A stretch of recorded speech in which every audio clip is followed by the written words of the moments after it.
Hello internet, and today's video is going to be another book opinion. Those videos in which I just tell you my opinion on a book. And today's book is going to be Skullduggery Pleasant by Derek Landy.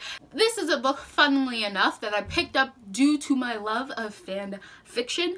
I was trolling fan fiction one time, and then I kept seeing Skullduggery Pleasant as a high rating fanfic category, and I was like, wow, there were a lot of people in that fandom, and I did not really get that. So I ended up finding this one at a secondhand bookstore. This is the first book in the series. I picked it up and I read it on audio. So first I'm going to comment on the audiobook. I did like the audiobook, but it was one of the older audiobooks, so it still has disc name on it back when we used CDs. So sometimes in the transitions it would be like, this is the end of disc 1, and I would be like, oh, those old classic days in which we used CDs for our digital consumption of audio.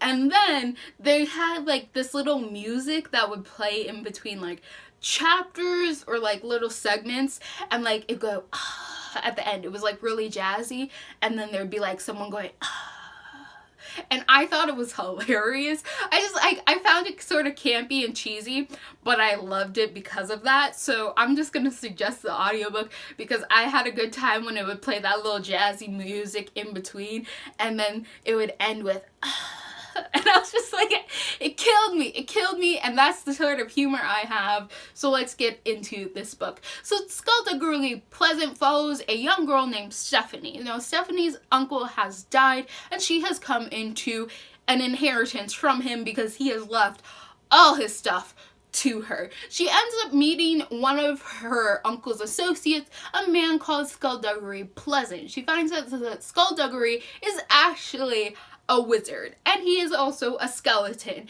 Due to some past conflicts in his neck of the woods, he ended up reanimating himself as a skeleton by possessing his own bones through the use of magic, and just walks around and tries to solve mysteries. So now him and Stephanie team up to solve the mystery of her uncle's death because they don't believe it was an accident like everyone else does. The world of this is sort of an urban fantasy in which we have the regular boring schmuck world, and hidden beneath the surface, a world that we don't commonly see, is a world of magic. So we have a bunch of wizards. Now there is an old history between several wizards. For whatever reason, they have been at battle at years. They're currently in a time of peace, but the death of her uncle may have changed that. So Skullduggery and Stephanie are going to work together to try to figure out who murdered Uncle.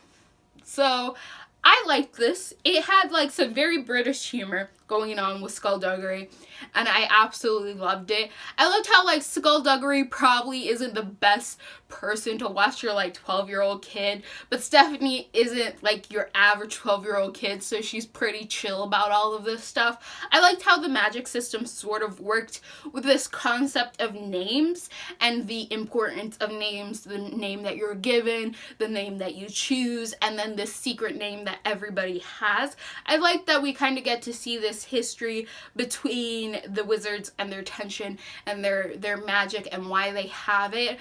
I do think that I would have liked to see more from that perspective. I would have liked to see more building on this magical system, on how it worked and why it worked the way it was, and the political system of how all of this works. But it's middle grade, so I wasn't expecting it to go in depth I prefer, but it did introduce some really interesting concepts which I liked. So the name thing was really, really cool. The characters and how they interacted was pretty cool, seeing this 12-year-old and then seeing this ancient sorcerer mentor sort of deal, and how they were pretty snarky with each other, and they made a really good team. So I liked seeing that. This is definitely it's not a compelling mystery story, so don't expect that when you're going in. Even though Skullduggery is a detective, it doesn't really give you a lot of mystery. Like, they figure out pretty quick, like, what's the underlying game of all of this, and like what's going on in the magical world, why the uncle was gotten rid of, like all of this stuff going down. So the fact that he's a detective really doesn't count into it. And it's funny because Stephanie actually makes a joke of him being the worst detective ever. And reading this, you realize this focuses a lot more on Skullduggery the magician rather than Skullduggery the detective. I would like to see in like future sort of books them actually focus more on this detective side if they're going to use that as a concept. I would like to see like these two pair up and actually solve like a little complex mystery that has to do with this magic and the supernatural. This one was more of like a plot of corruption, and they figured it out pretty quickly because Skullduggery has a history of this war and stuff, and it's why he reanimated himself and everything.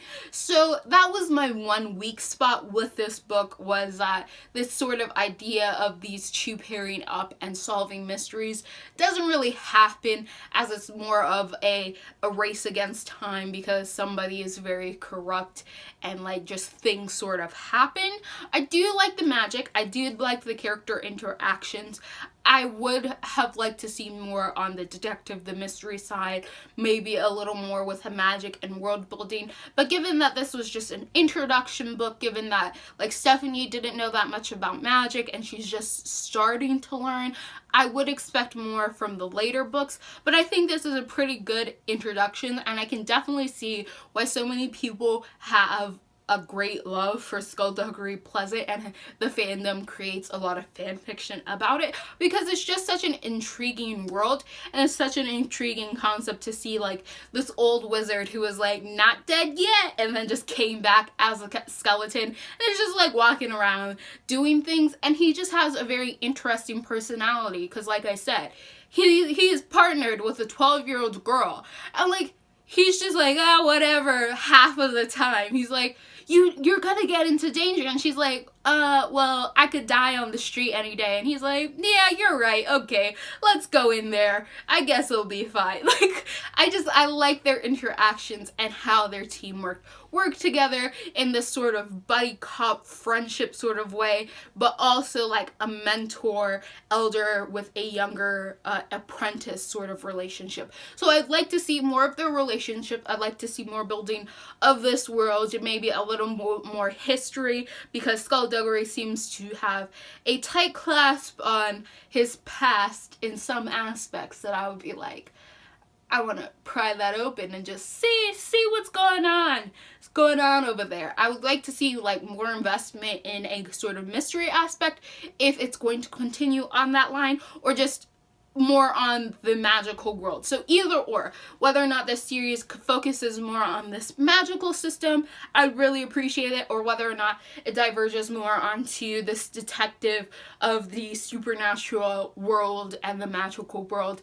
I would really like that either way. I do think that this is a really good middle grade book. I think that I enjoyed it a lot because of the audiobook and because of the cheesy jazz music that would play in between, and I liked it. I thought it was like very appropriate. I'm not quite sure if it happens in this book. Let me check. Okay, I don't think it's in this book, but I know in the audiobook they have like this little chapter that was like an interview with Skullduggery Pleasant. Like, that's the sort of campy stuff that happens in this audiobook, not just the jazz music, but they took the time to do an interview with Skullduggery Pleasant, and I was just like, this is hilarious and I love it. I just think that this is just a series you're gonna have fun with.